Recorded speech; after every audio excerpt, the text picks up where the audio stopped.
we back, man, with a very special episode of the Butcher Block. One that we really been wanting to get done for a very long time. We here with second-year head coach from East Chicago Central, Coach Alaa Mroueh. One of the first things I wanted to ask is, just being so young, how did you even get into coaching? Where did that urge to coach come from?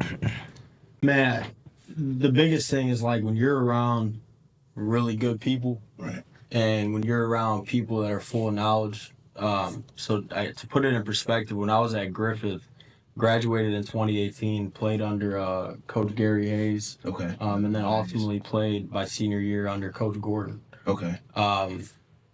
And when I had graduated high school, originally my plan was to just go to school. Right. And he offered me a 7th grade job.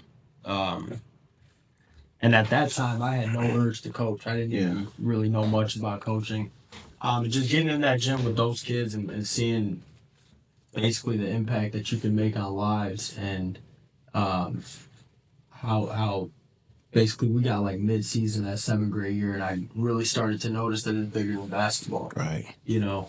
And ultimately I fell in love with the game due to the passion that Coach Gordon had for the game. Like, you hear that stuff can rub off on you all the time, in a positive way, really. And just seeing the time that he put into it and just the energy and the passion, I always really got wondering, like, man, what is it to this? Like, why does he have a knack to this game? And he put me on film duty. Okay. And when I started scouting and just watching film night in, night out, I just really developed a knack just for the X's and O's of it. But ultimately, man, just seeing the relationships that you can build with people. And whenever you have an opportunity to bring 12 to 15 men together, right, for one common goal, I think that's the biggest thing. The biggest thing is ambition. Yeah, man, that's. I mean, I just really want to, salute you because I mean, just coming up in East Chicago, playing for East Chicago Central, I know how tough it can be. I know the elements of the city. And, you playing with 12 to 15 guys, that's going to be like some of their core memories for life, because athletically, a lot of these guys are at their peak, So, I just commend you for, leading this group. Appreciate that. Man, really thank you for, the job that you're doing so far, so. Appreciate that. Okay, you speak on Coach Gordon, Graylin Gordon a lot. Would you say that that's probably your biggest coaching influence? Man, not only a coaching influence, but just like a life influence. Like the telling you, man, like just thinking about it, and I think about it all the time with him, and then Coach Garrett, David Garrett. He was Coach Gordon's assistant for some time, over 20 years, and just being under them, like they were there every step of the way for me. Even when I was in high school, when I graduated high school, they were there. When I graduated college, they were there. So like every life instance, every milestone, like they were there. You know what I mean? Yeah, and I mean, with East Chicago being so tight-knit, I've known not Coach Garrett, but Coach Gordon since I was a kid. He know my whole family. We like family, and he's like always been that pillar in his family, the glue that kept all of them together too. So I could see. I've known Coach Garrett since I was a kid. Yeah. Just leaders amongst men, right? And they teach you the right way. Yeah. They always did things the right way, and just seeing that, witnessing that, you kind of want to follow that same path. And ultimately, though, man, when I took over, the biggest thing was like, man, he kind of just told me, man, you got to do your thing. Right. You got to, you've been with me for some years, you played with me, but you got to develop your own philosophy. Yeah. Do things your way, and man, just the ultimate respect. I mean, that dude for sure changed my life.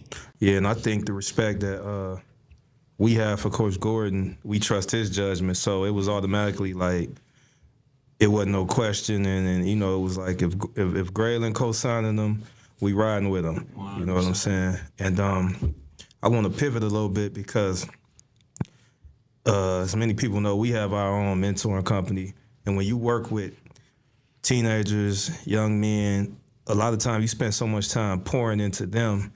I want to talk about some of your interests outside of basketball, like Alaa, as a person, as a man. What are some things you like to do when you get away from the game? Man, just watch a lot of like just podcasts, man. You know, like really, like Yeah. you know, you sit there and when you get home from a practice and a long day like that, you know, my brain sort of just stays on. Right. And not necessarily podcasts about basketball, but just like life in general. Yeah. Like David Goggins. You know, that's a dude I follow tremendously, just his mindset. Yeah. But man, like really right now I'm just so locked into the fact of just improving. You know what I mean? And those sort of things like you really get addicted to. Yeah. So the idea of improvement and just paving Yeah. my life and my future has really been the cornerstone of what I do right now. Yeah, and I'm gonna tell you, like, growth can be uncomfortable. Like, Yeah. I went through some of the same things where, like I said, it's people that I grew up with that I love to death that I can't be around, and they only come back as, oh, he changed or he think he better. It's like, no, I just see more for myself. I mean, I've had that conversation looking in the mirror and wanted to improve and wanted to really maximize my potential, and that comes with a lot of times letting certain things go, focusing on yourself, improving, and I think that's just gonna help you in all aspects of your life, and you'll see it on the court, you know, how you approach your day-to-day life. It's gonna transition. The kids, you wouldn't believe how much they looking at you and watching every move you make. Oh, 100%. I mean, 20 years from now, they'll be like, man, I remember Coach Alaa walked in and said this, you know, something that, you know, just coming second nature to you. They really watching and they asking for that guidance. So, again, we want to commend you for that and what you're doing, you know, for the city, bringing people together, putting that. You know, just being so young, how did you even get into coaching? Where did that urge to coach come from? Man, the biggest thing is like when you're around really good people, Right. and when you're around people that are full of knowledge. To put it in perspective, when I was at Griffith, graduated in 2018, played under Coach Gary Hayes, Okay. and then Nice. ultimately played my senior year under Coach Gordon. Okay. And when I had graduated high school, originally my plan was to just go to school. Right. And he offered me a 7th grade job. And at that time, I had no urge to coach. I didn't even really know much about coaching. Just getting in that gym with those kids and seeing basically the impact that you can make on lives, and how basically we got like mid-season that 7th grade year, and I really started to notice that it's bigger than basketball. Right. You know, and ultimately I fell in love with the game due to the passion that Coach Gordon had for the game. Like, you know, you hear that stuff can rub off on you all the time, in a positive way, really. And just seeing the time that he put into it and just the energy and the passion, I always really got wondering, like, man, what is it to this? Like, why does he have a knack to this game? You know, and he put me on film duty. Okay. And when I started scouting and just watching film night in, night out, I just really developed a knack just for the X's and O's of it. But ultimately, man, just seeing the relationships that you can build with people, and whenever you have an opportunity to bring 12 to 15 men together, Right. For one common goal, I think that's the biggest thing. The biggest thing's ambition. Yeah, man, that's I mean, you know, I just really want to, you know, salute you because I mean, just coming up in East Chicago, you know, playing for East Chicago Central, I know how tough it can be. You know, I know the elements of the city. And you know, you playing with 12 to 15 guys, that's going to be like some of their core memories for life, because athletically, you know, a lot of these guys are at their peak, you know. So I mean, I just commend you for, you know, leading this group. Appreciate that. You know, man, really thank you for, you know, the job that you're doing so far. So Appreciate that. Okay, you speak on Coach Gordon, Graylin Gordon a lot.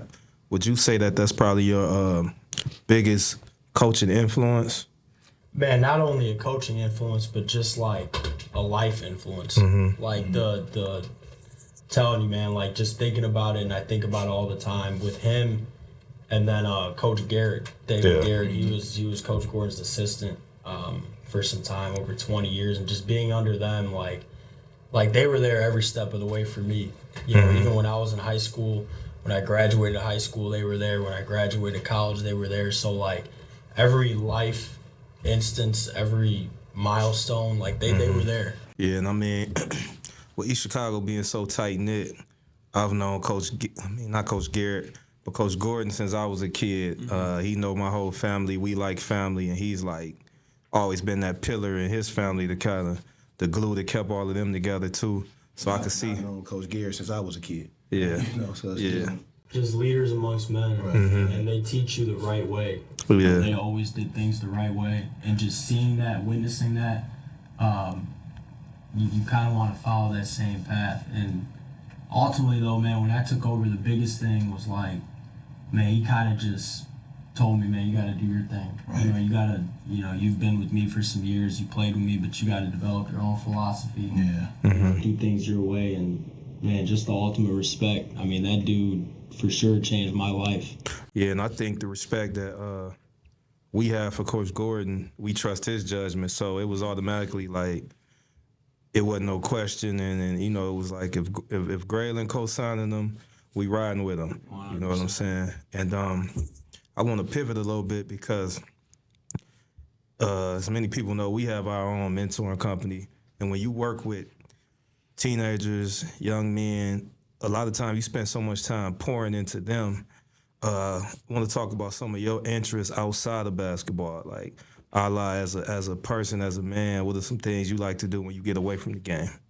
Man, just watch a lot of just podcasts, man.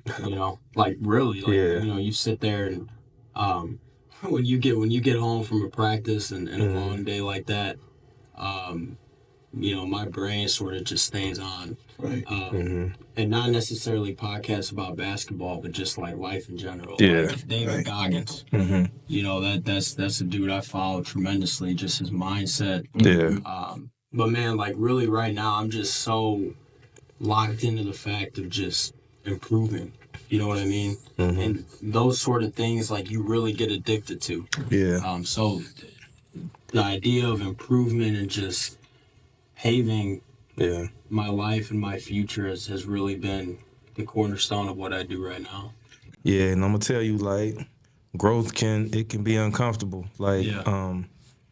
I went through some of the same things where, like I said, it's people that I grew up with that I love to death that I can't be around, and they only come back as, oh, he changed or he think he better. It's like, no, I just see more for myself. I mean, I've had that conversation looking in the mirror and wanted to improve and wanted to really maximize my potential, and that comes with a lot of times letting certain things go, focusing on yourself, improving, and I think that's just gonna help you in all aspects of your life, and you'll see it on the court, how you approach your day-to-day life is gonna transition. The kids, you wouldn't believe how much they looking at you and watching every move you make. Oh, 100%. I mean, 20 years from now, they'll be like, man, I remember Coach Alaa walked in and said this, something that, just coming second nature to you. They really watching and they asking for that guidance. So, again, we want to commend you for that and what you're doing, for the city, bringing people together, putting that excitement around the program again. Like I said, it can't go unnoticed. And I want to commend you guys too, man. I know you guys never do it for the recognition, and that's one thing, you see and you look at character. You guys got the ultimate character. I appreciate it. Definitely, much appreciated. For sure, man. What you guys have done for our program in terms of just being one of the greatest support systems, and not doing it for, necessarily the recognition, but more so just the love of the kids and the program, and just wanting to see, people flourish. And that all just comes from, honestly, the East Chicago games on Friday and Saturday night, that's the talk of the town.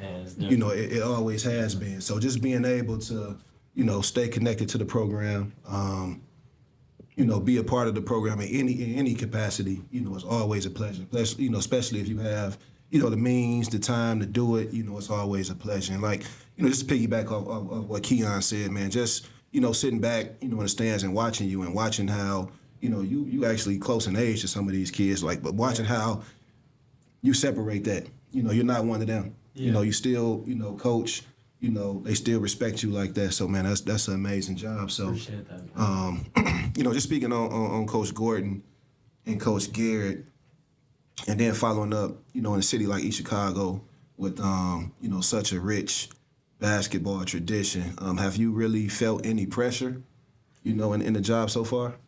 Man, that like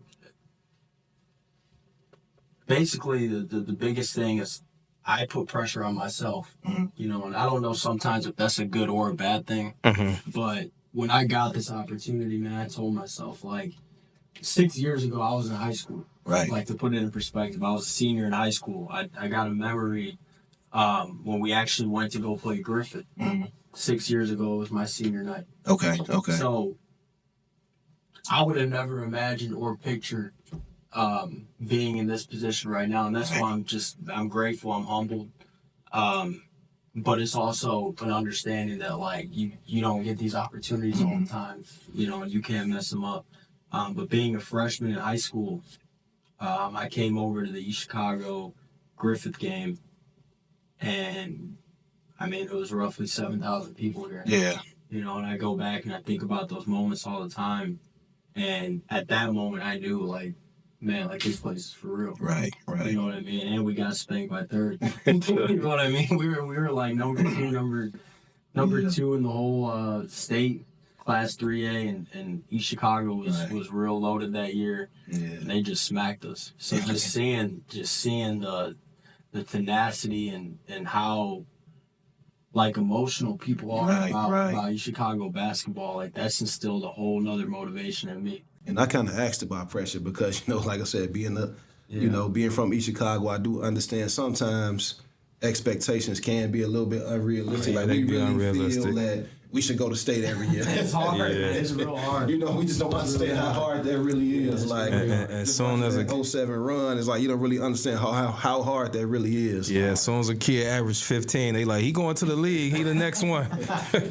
Oh, man, it's hard, but at the same time, like I said, it's humbling. Yeah. Like, to me, like you said, I'm still young, I'm very ambitious, and when you see that, like, it really fuels a fire.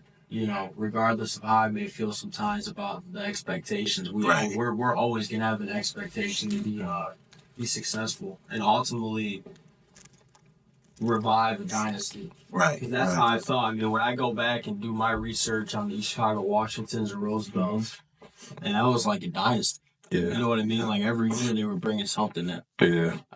So just seeing that and seeing the potential of this city and seeing what we have coming up the pipeline, man, it's right there for us. You just gotta work.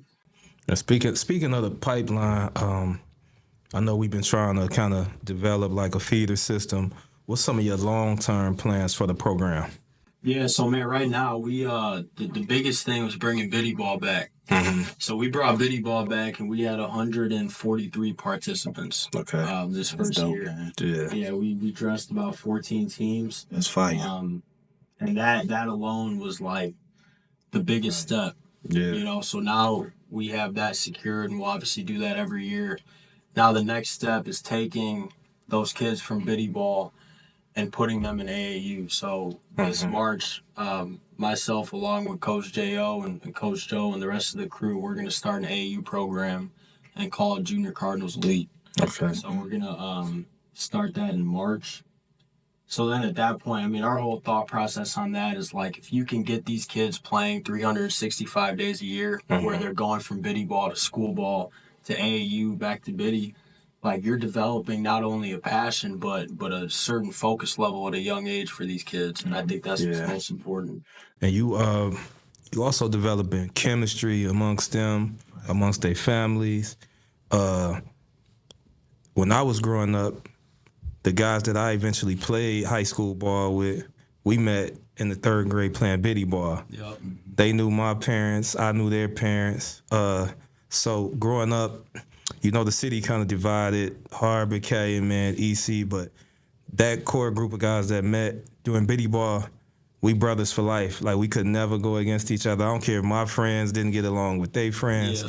We had that bond that was built in basketball. We also kind of knew how to play off each other's game. We knew, okay, he is a shooter. He can handle the ball. And that's going back to biddy ball. Of course, games evolve, but we learned to play with each other at that age. So I think that's great. That's great thinking to bring that back. And I think ultimately you see success in programs, it starts at the ground level, with the ground roots program. So I think that's an excellent idea. Yeah, and then ultimately with the AAU thing, right now we won't be on the circuit probably for a year or two, but my ultimate goal with that is to get us on a major circuit.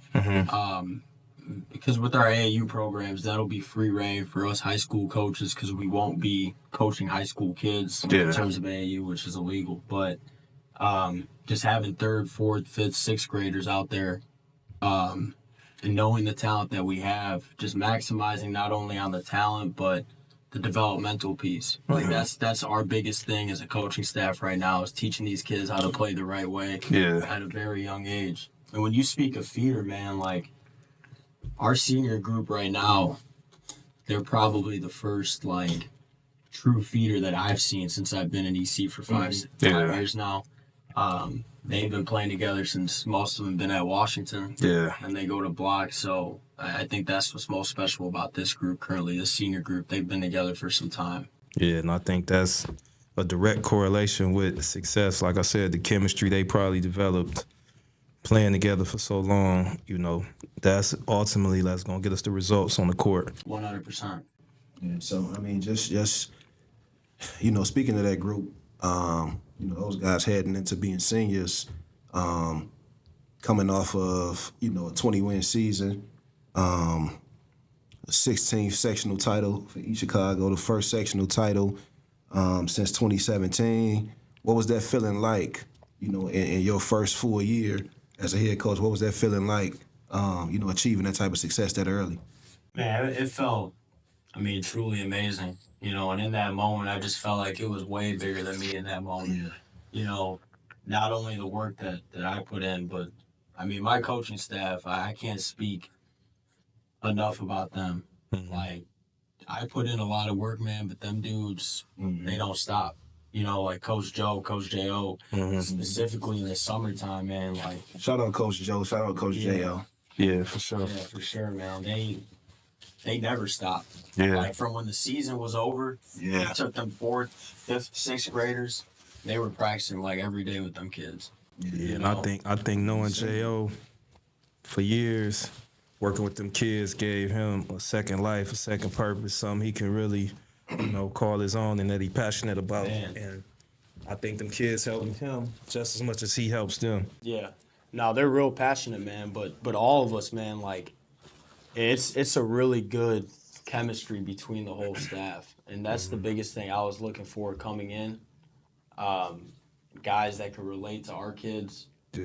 And guys that have been through it before. You know what I mean? So when that moment hit and that clock hit 0, it was just really just going back, just an instant flashback of everything that we went through that year behind closed doors. It was truly a great moment, and not only a great moment, but when kids see that kind of success, man, and when kids live that moment, like that's something they're never gonna forget, and that's something that can motivate them. And pave their lives. Yeah. It set the bar. It set a new standard. Yeah, and I can tell you, man, it's you may not understand how big of a deal it was, but for you going up against a guy like Coach Hackett, that made it even bigger. Because I'm just sitting in the fans. You can feel how it's like, okay, eventually, Coach Hackett is gonna get him. They gave me a crazy stat, man, before the game. Yeah, he been the boogeyman around here for years. Forever. He's been coaching longer than I've been alive. Man, yeah. That's a crazy stat. And I'm looking at him, I'm like, wow. Like, I was like, what? No, I hadn't even been born yet when he started coaching. Man, that's crazy.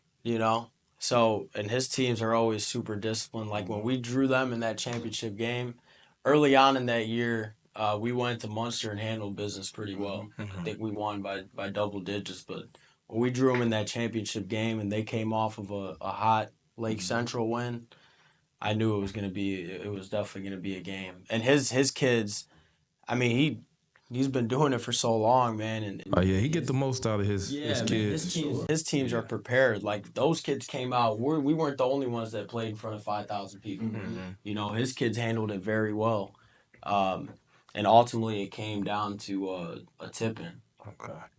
So it was good, man. So what's some of the challenges you think you face working with like inner city youth, mainly males, as far as basketball teaching? What are some of the challenges that you face working with these kids? Man, I feel like the guidance piece early on isn't there for our kids. Yeah. And at times like kind of skew their judgment a little bit.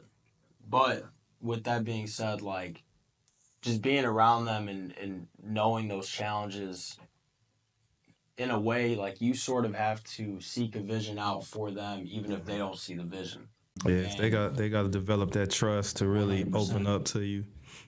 100%. Like you seek that vision out for them before they see it, and then they ultimately do see it. And that's the biggest thing with them. But when you gain that trust level, um, and I equally trust them as much as they trust me. Yeah. And that makes for a healthy relationship, and a bunch of dudes going out there for one common goal.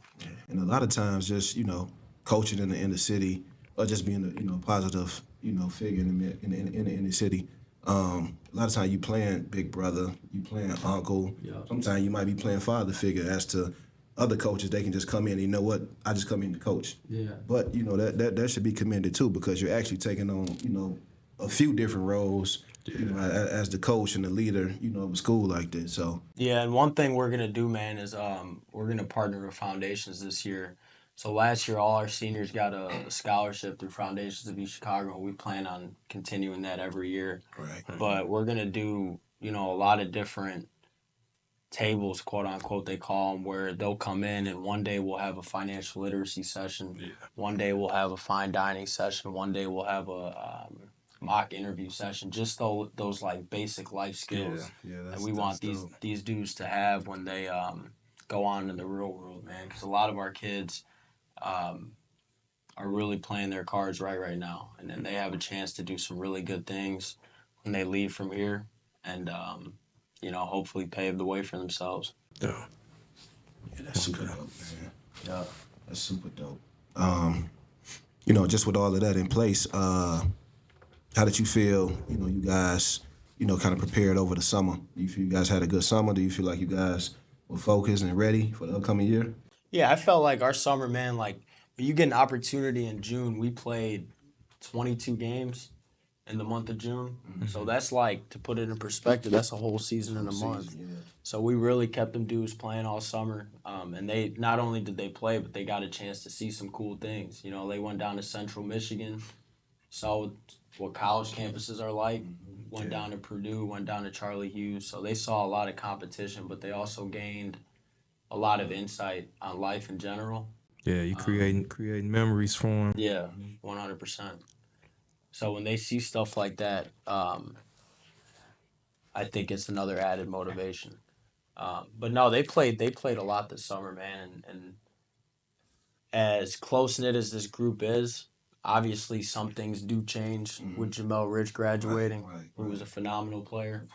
Yeah. And now Keontae transitions into that lead guard role, where last year he kind of played off the ball. Okay. And then, again, Marquise Winters, he graduates.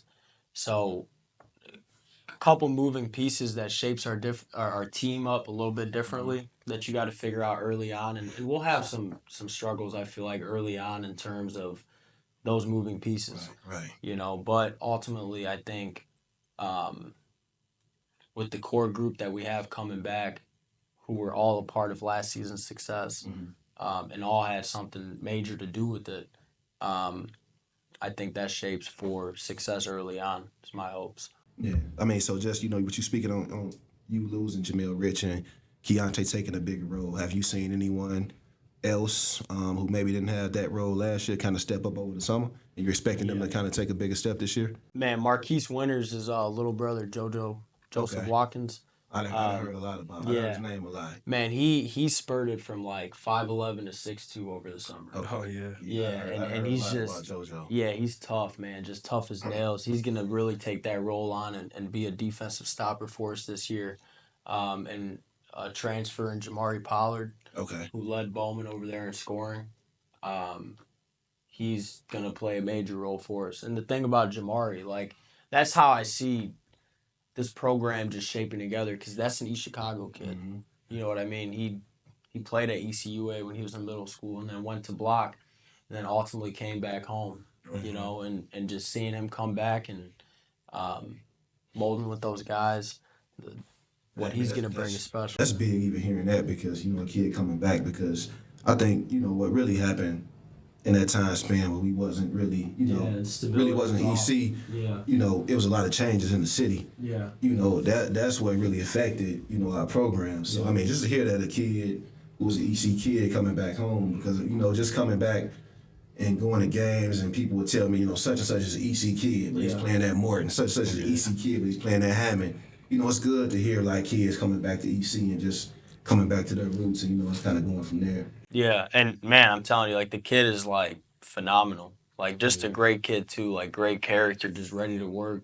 I actually got him in one of my classes during the day. Always got a smile on his face. Yeah. So when you have kids like that in your program, again, they do nothing but improve the program. So Yeah, because I think for so long it's been trendy for people that experience any level of success to move from the city, and that's kind of what makes me and my brother different. We moved back, and that was part, you know, to have a positive impact 100%. on kids, on the program, on the city as a whole. So one of the things I always heard is, hey, if I want my son to play football or biddy ball, I got to take him to Munster. I got to take him here, so I might as well move. So like I said, again, I'm glad we bringing some of that stuff back to the city. Hopefully that'll keep people here, especially people that was born and bred here, bring their kids back and really, you know, have some pride in the program again. And one thing I see too, man, I'm glad you brought that up. Like when you see, you know, all these kids got phones now. You got third, fourth graders.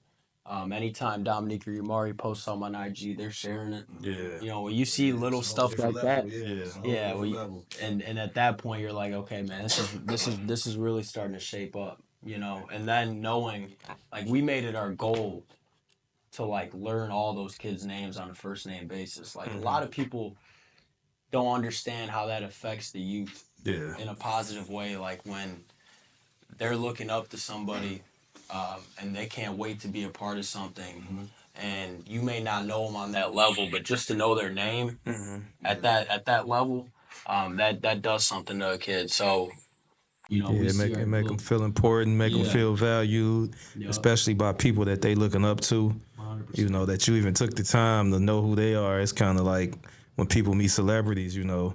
So And not only does that like shape our program and tell us that our pipeline is finally back intact, but and we talk about this with our guys like Dom, Yamari, Keontae, all them, like all those seniors. When you have little third and fourth graders that are sharing your story and they look up to you, not only does that shape them, but that shapes Dominique and the rest of the crew.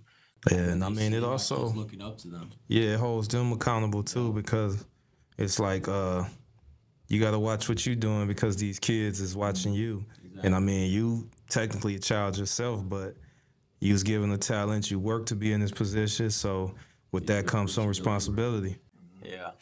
No, that's a very positive tool for us right now. And I could just speak to that point from experience because, like I said, just coming up in EC, when we was in 6th, 7th, 8th grade, like I said, going to EC games was like going to an NBA game. We never thought that, you know, we could actually play on that level. So it's like, okay, me coming up under my brother and, you know, meeting guys that he's playing with and they know me and I'm kind of like, man, I can't wait to, you know, be able to put that East Chicago jersey on. So I'm sure, you know, a lot of that's being instilled into the youth when guys like, you know, Yamari and Dominique, you know, they step in and do what they supposed to do. So We'll have ball boys this year too, where like from each elementary school, and they'll take turns, and there's gonna be certain things that are set in stone, set in place to get that opportunity for the youth. So like they gotta have really good grades. So out of the whole elementary school team for each school, whoever has the highest grades will get that opportunity to be a ball boy that game. So just again an added motivation just to provide that structure and guidance for those kids at a young age. So when they come in, they sort of understand the expectations and understand what it means to put on an EC jersey. Yeah, I mean that's the type of competition we need. You know, that's the type Yeah. of competition we need to be looking forward to. You know, so I mean, just to go back toward last season, after all the success we had, it obviously didn't go our way in the regional game. What do you feel like happened in that regional game, and if you could do something different, what do you think that would be? Yeah, man, I'm be honest with you. That game eats at me to this day. I've probably watched that game roughly 50 times. When you watch it, you continue to see different things every time. But I think a part of it, man, is like leading into that game, we were on a 16-game winning streak. Um, I didn't feel like we handled success all the way we should have. Right.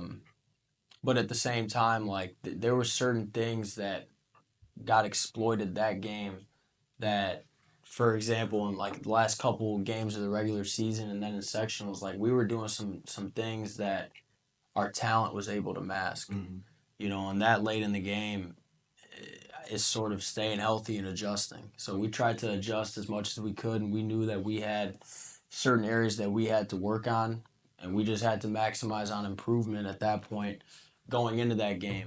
But we really saw a stronger and bulkier version of Munster. Leading into that game all season, with the exception, I believe, of the Kenwood game, we didn't get out rebounded. We out rebounded every team we played. And a lot of the things that propelled us late in the year were second and third chance shots. We had guys that gave us those opportunities. But then you go into a Mishawaka game and, man, they're strong as hell, and they out rebounded us 40-17. So we got a taste of our own medicine. And when teams like that can dictate the pace and neutralize the glass, I mean, at that point, we were sort of they had control the whole game, And when you're playing teams like that and that discipline, and they could take a minute off the clock and still score, it gets pretty hard playing catch up. Yeah, because I mean they there for a reason, so they good at what they do. They was well coached. Very. Like I said, our athleticism got us through a lot during the year, so they kind of capitalized on some things. But overall, I think the season was a success. Oh yeah, definitely. So Yeah, they did some things too where like you could just tell, man, their scouting report was A1. Yeah. Like even the gaps that they were attacking offensively, just watching it. And there were 2 times that year where I called a timeout off the rip, like 2-0. And it not necessarily for, to kill another team's momentum, but like you see something early on, you're like, man, if we don't fix this right away, it can get out of hand. yeah, it's gonna kill us. And I feel like that's what something that eats at me, like it's that, I feel like the way I called the timeout early on, 2 games prior, I feel like that could have potentially changed some things. But at this point, you're sort of talking hypotheticals. Yeah. So that being said, we don't want to dwell too much on last season, even though it was a success. Like you said, some of the kids probably didn't handle success as well as they should have. We could have stayed a little more hungry, and ultimately, we didn't accomplish. It was a big accomplishment for us, for the city, but it was a lot, left, a lot of meat left on the bone. We could have. Yeah. So going into this season, I would say we got a tougher schedule. What would make this season a success for you? What's some of your goals for this season? Man, I want these guys to improve every day and really take this season game by game. Yeah. And not to say we didn't do that last year in a way, but just like the process of improvement, being process-based and winning every day is a lot better than saying, oh, okay, well, we want to win a state championship, which is ultimately obviously the goal. But in order to get to that, you have to win every day. Yeah. And necessarily you're going to have some tough losses. You're going to have some adjustments through the year. But as long as you're improving every day as a team, as a program, and understanding what's bringing you success, I feel like at that point, winning takes care of itself. Yeah, because I feel like that's the perfect answer you got. half of the state is coming in right now thinking they got a chance at the state 100%. title. So Like we have the firepower for sure. yeah, You know, and when you have that, um, I mean, in my opinion, you have to capitalize on it. And capitalizing on it again is winning every day. yeah, and that's the details and like you say, just improving every day. Everything else will take care of itself. Yep. Yeah. So I mean, was that done purposely? The schedule? Cause I see, man. We got Addicts and Alaa Mroueh. In the Homestead tournament, Cathedral, Whitney Young. Was that kind of done on purpose, just to kind of give guys a different look on what they could potentially be facing down the road? Yeah, it was a culmination of many things, man. When I was looking at our schedule at the end of last season, there were a couple things that I wanted to accomplish. One, I want us to be more ready in March. You know, they don't have a chance to sit back and even take a breath. You know, like you play Valpo, Crown Point, or Valpo Addicts and then Crown Point back to back, and then you got to play Michigan City, Maryville, Whitney Young back to back. When you do that, I feel like it instills a certain level of focus that you can't let go of.